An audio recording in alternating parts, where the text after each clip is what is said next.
Hello and welcome to TSG Foundation's Wisdom of the Zodiac classes. Today's presentation will be taken from Volume 1 of Wisdom of the Zodiac, Chapter 21, titled Taurus Wesak Festival. This is a beautiful chapter, and if you read it carefully and meditate on the seed thoughts, you will find some wonderful insights that will help you through this period where we are really preparing to undergo a whole new year of transformation and change in our lives. Let me start by reading that first paragraph, and this starts us on page 299. The Wesak festival is celebrated on the full moon of Taurus. At the time of the Wesak festival, we are told that humanity contacts the divine life. There are three major centers on the planet: humanity, hierarchy, and Shambhala. Let me just start out by saying that it is not the full moon we are celebrating, but we are celebrating the sun that is in direct alignment with the zodiacal sign. So it is a sun festival, but we call it full moon because that is the time when we visibly see the moon being very full and being complete. So at this time, we are celebrating the three centers of this planet that are called humanity, hierarchy, and Shambhala. And these are very important for us to understand because they have a symbiotic relationship to each other. One is not better than the other. They all play a very important part in our life. So let's start with humanity. Humanity as a whole is a center. Now, you may not have thought of it that way, but human beings have a great responsibility toward life. We hold the very important position in life, and that center is eventually going to be integrated and synthesized like a magnificent lotus. It will open to absorb the energies of love and power and pass them to the lower kingdoms of nature. So humanity is usually in esoteric wisdom characterized as that of having light or truth. It is the third part of the triangle. And now we are in position, as this teaching says, to take the love of the hierarchy and the power of Shambhala and release that to all of humanity so that we have the three qualities of light, love, and power that is radiating through everything that we do. Now, the center that is called hierarchy is formed by all those great beings who have mastered their natures. These are called, great beings are called masters of wisdom. What are the three natures? It is the complete mastery over their physical nature, emotional nature, and mental nature. So imagine how much work it takes in our life to master just one little habit or one little emotional trauma that we come back to over and over again until finally one day we have enough willpower that says that's enough. So you'll see in your life that you go through these processes, and there will be a time when you'll say, that's enough, I don't want this anymore, and you develop the willpower to sustain that change. Look on page 300 on top. Their hearts, the master's hearts, are fountains of compassion. Fountains of compassion. Just think about what that means in your life. This is why they are called masters of compassion. So when you have compassion, you are united with everything in life. All of life is in you, and you are in everything. So imagine when you think that way, you can't hurt anyone. You can't say hurtful things to people. You can't do hurtful things. And this is a lesson that humanity has to learn. We have to learn how to have dialogue, how to have communication, instead of arms and conflict, to sit down and talk with each other because we are in each other. We are one with each other. So hierarchy means a cooperative brotherhood and a total understanding of and progression toward harmony. This is a very important topic that I like to focus on, that we are on a progression toward harmony, and eventually we will be free. Listen to this: miseries, limitations, tears, pain, and suffering, and stand as a whole with hierarchy. So imagine that when we don't have these tears and pains and sufferings and limitations, what will we be preoccupied with? Who knows what new futures are waiting for us when we're not preoccupied with these terrible things that take so much of our physical time, our money, our resources, our emotional investments, our mental thought forms. So imagine when these are removed, how much freedom we will have individually and family and nations to be without tears and pain and limitations. I think that would be a fantastic time for us, don't you? Now the third center, the highest center, is called the fiery stronghold or Shambhala. This is the center where the leadership, the purpose of this planet is given. And because of that, we have to think about what is our direction, what is the will of God in us, what is the greatest will in us. And always think in those terms with loving and truthful ways. And that way what you do is you combine the three energies together. The power of the Shambhala, the love of hierarchy, and the truthfulness and the beauty of your life. So this is very important, and that purpose is impressed on us as a humanity so that we start taking the steps needed to make the big changes in our life. Now this is an interesting sentence on page 301. The energy of Shambhala is sometimes called the thunderbolt of God. Now just about this time, just before Wesak or the Taurus full moon, people start having a lot of shocks and insights and realizations or challenges or crises even in their lives. And if this is happening to you, then you can say that thunderbolt of God is working in my life. Don't shy away from it. Embrace it and say, what is that trying to crack inside of me? And it's really interesting that the first thing that it cracks inside of us are our emotional dramas. And if this is happening to you, then be grateful. We have so much emotional drama in us that really hijacks and sucks the life out of us.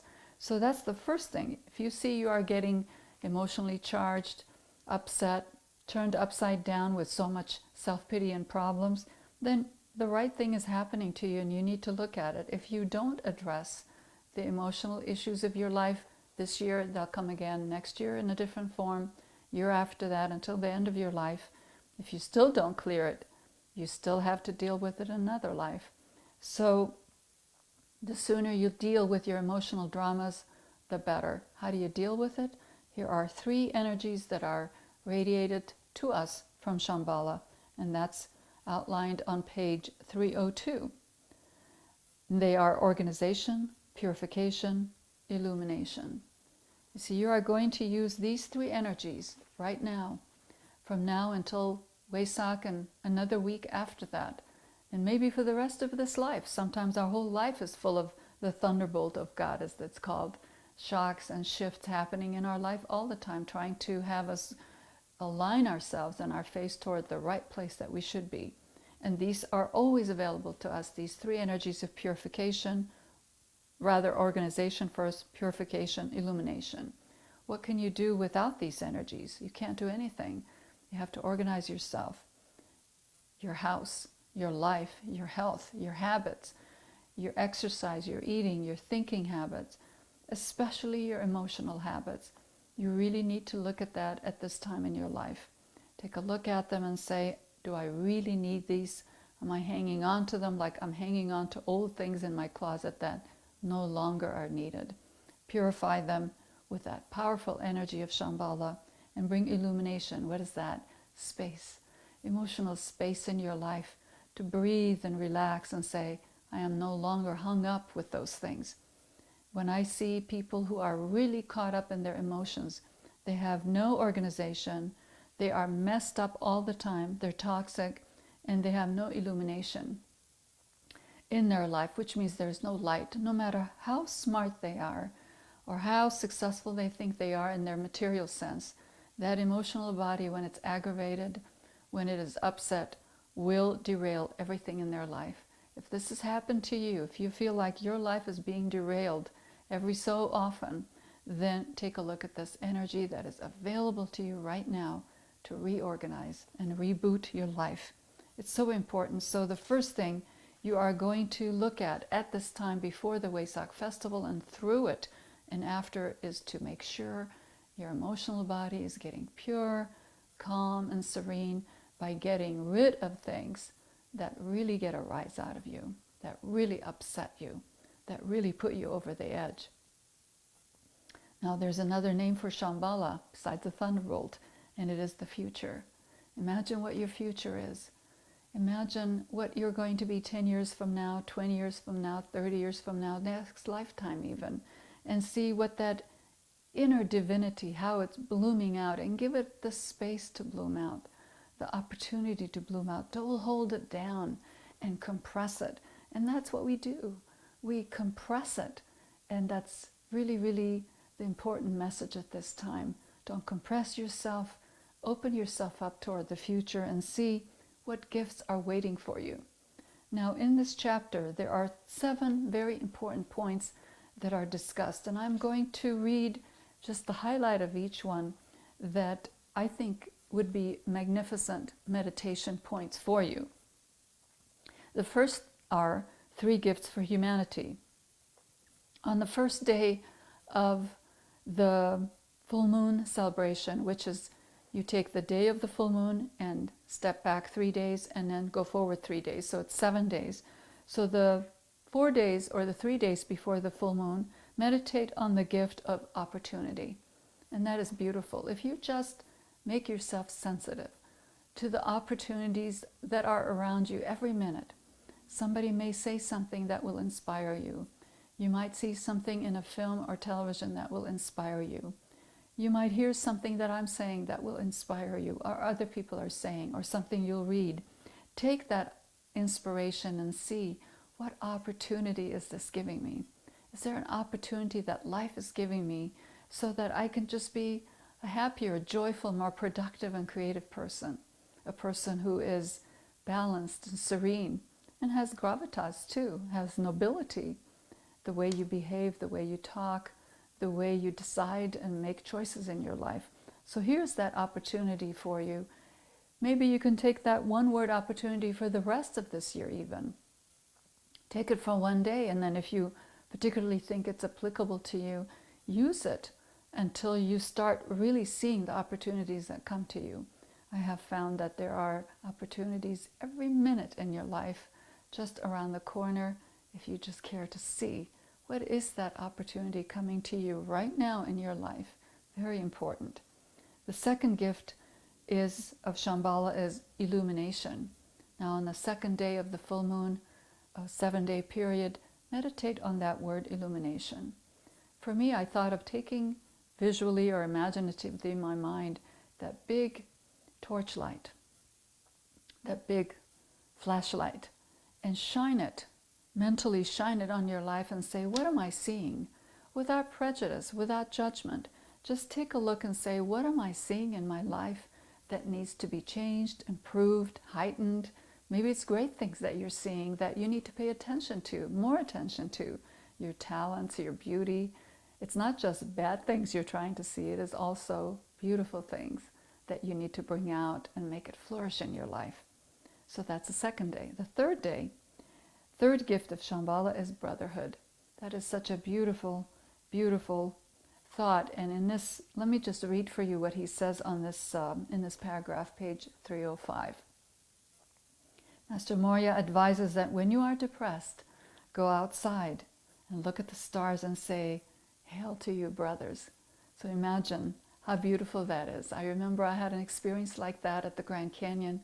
It was pitch dark, and we walked in that dark, just holding on to the railing, and we came at the pitch dark night sky, and it was so beautiful. Imagine those millions of stars, millions of planets and galaxies and solar systems that you're looking at, beyond what you can imagine even, what exists out there, and say, "Hail to you, brothers." How can you be lonely if you think of the whole world as your brothers? And imagine how your life will change. How will your life will really change when you look at every single thing in your life as a brother or sister, something that's related, that's in you, and you are in them. There's some magnificent thinking in that seed thought. Now, page 306 and 307, he gives us 4 gates that lead us to Shambhala that I'd like to ask you to meditate on. And number 4, the 4th day, which is the day of Wesak, I chose the seed thought of loneliness. It is very, very important that we feel that utter loneliness inside of us, the emptiness that we need to empty out completely. What are we emptying out? All our delusions, all our fabrications, all our what I should do and shouldn't do, all the things that we think people approve or disapprove of us. let them all go, dump them in the garbage, put them on the fire heap, whatever you need to do, and empty yourself for that moment and just be yourself and find out what is it that makes you who you are. And in my estimation, and my feeling, and what I have found, this is a very, very important step that you take, and meditate on that gate of loneliness, that really realize that no one, nothing can make you do anything or change your life if you don't do it. You have to be in that utter loneliness to make that big change. So something for you to think about, and something that I know I will be meditating on at the night of Wesak. What is that loneliness that we have to feel, that is welcome, that is devoid of drama, devoid of interruptions of any kind? Feel that. And then the next day, day 5, go to the seed thought of isolated unity. This is a magnificent thought. It's a beautiful chapter that Torquem talks about in the book Consciousness, Volume 3. I really advise and ask that you read those books.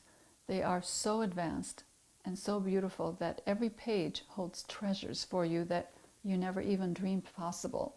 So think of isolated unity and ask yourself the question, what am I unified with and what am I isolated from? And think about the profound meaning that that phrase has. So that's day 5. Day 6, the third gate is detachment.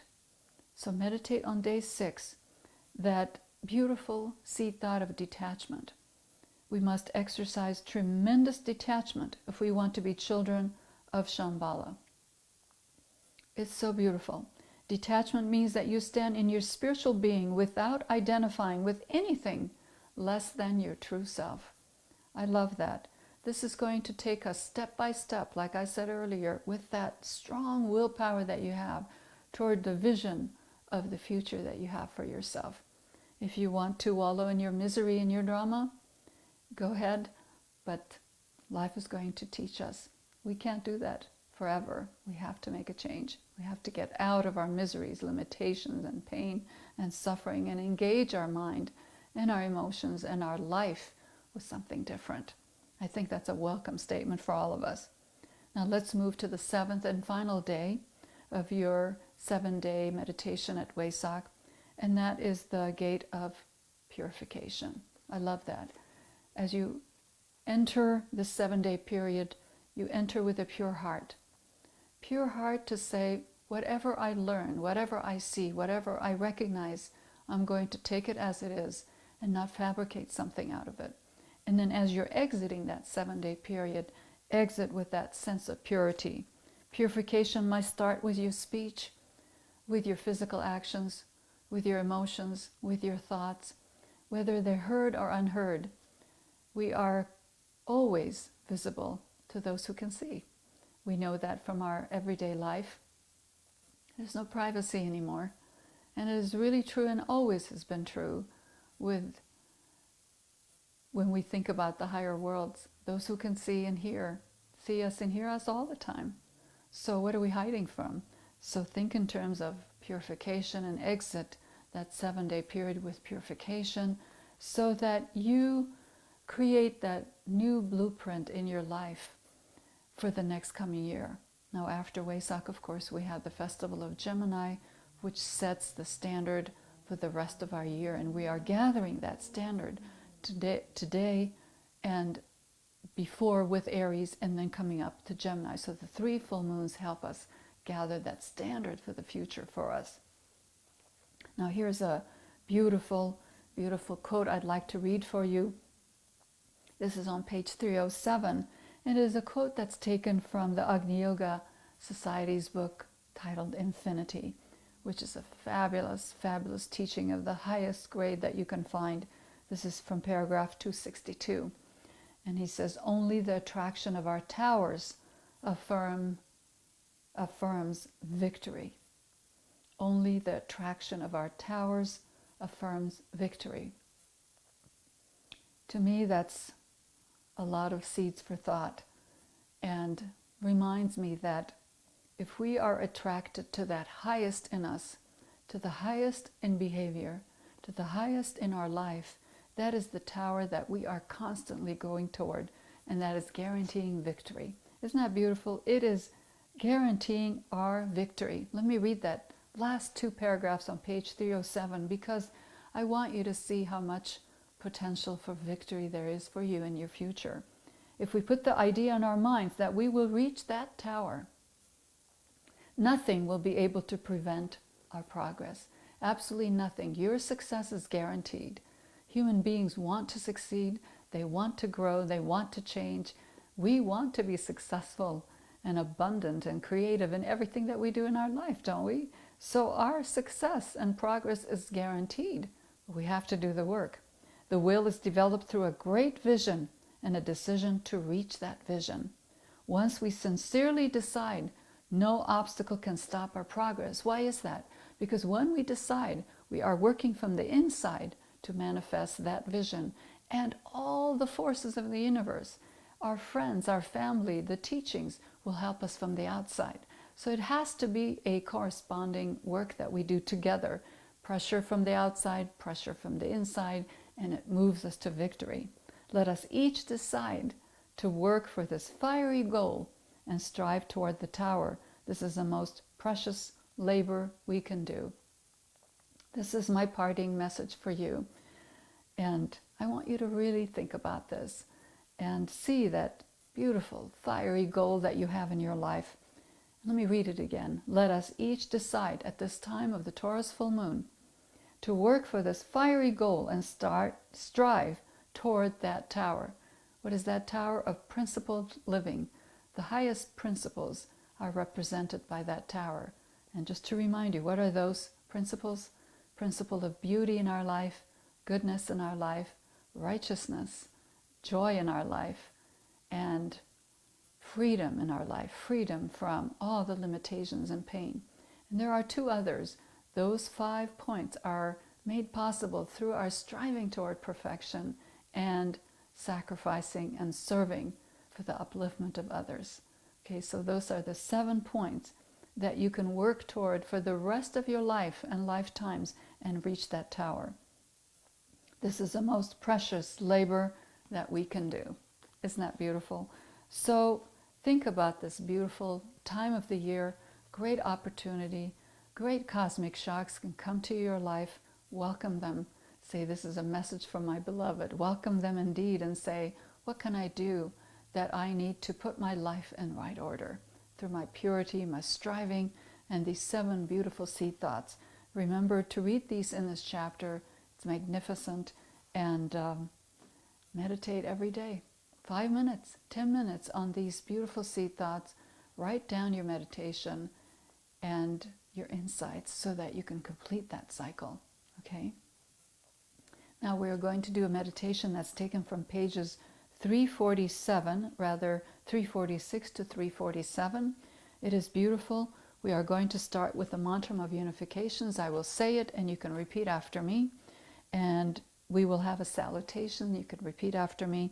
And then we will have a wonderful seed thought, which is, my Lord, let me live under your watchful eye. Isn't that beautiful? I love it. And what does that mean? That you are going to ask the Lord to watch for you, to watch over you so that you are always reminded of that watchful eye in your life. Okay? And we will close with 2 other mantras that you will repeat after me. So sit nice and erect, hold your spine erect, and put a nice smile on your face and relax and feel joy and freedom. Feel joy and freedom in your life. Thank you, God, for giving us these beautiful teachings, these beautiful inspirations to take us toward our future. This is the mantra of unification.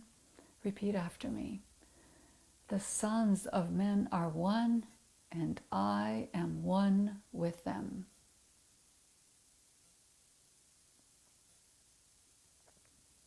I seek to love, not hate. I seek to serve and not exact due service. I seek to heal, not hurt. Let vision come and insight. Let the future stand revealed. Let inner union demonstrate, and outer cleavages be gone. Let love prevail. Let all men love.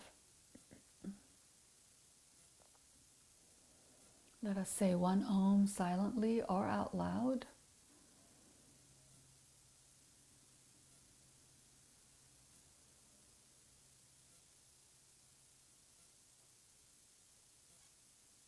Staying focused, repeat after me. Salutations to the great ones who brought us beauty, goodness, wisdom, joy, and freedom. One Om.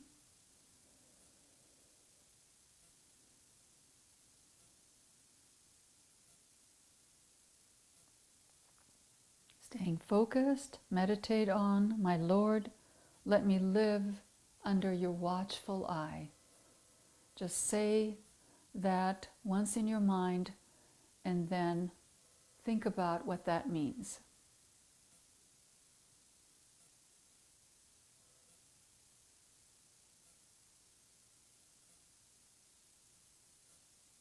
What would it mean if you have a watchful, loving eye on you every minute that you are completely aware of every day of your life?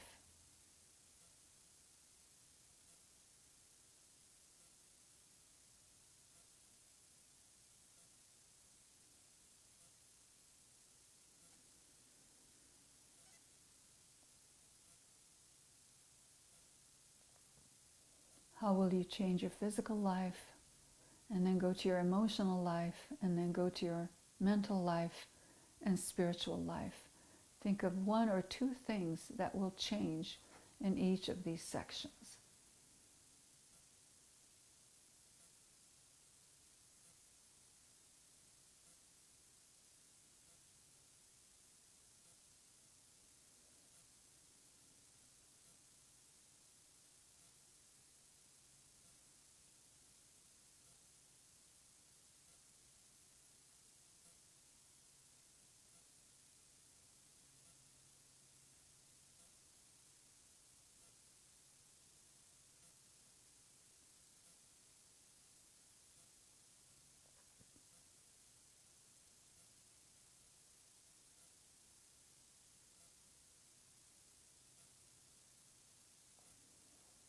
Repeat after me. Lead us, O Lord, from darkness to light, from the unreal to the real, from death to immortality, from chaos to beauty.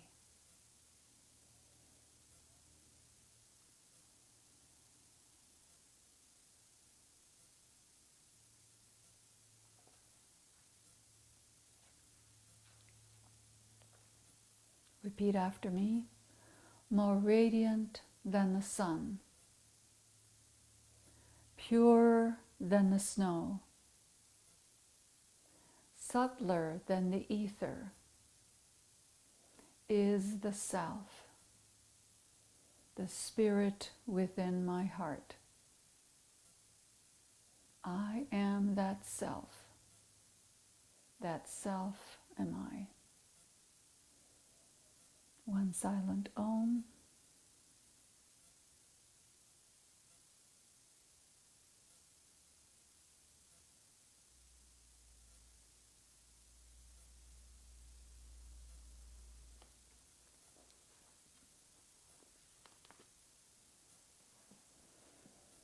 Thank you for joining me today, and I hope your celebrations of these 3 major full moons are fruitful, enlightening, and illuminating.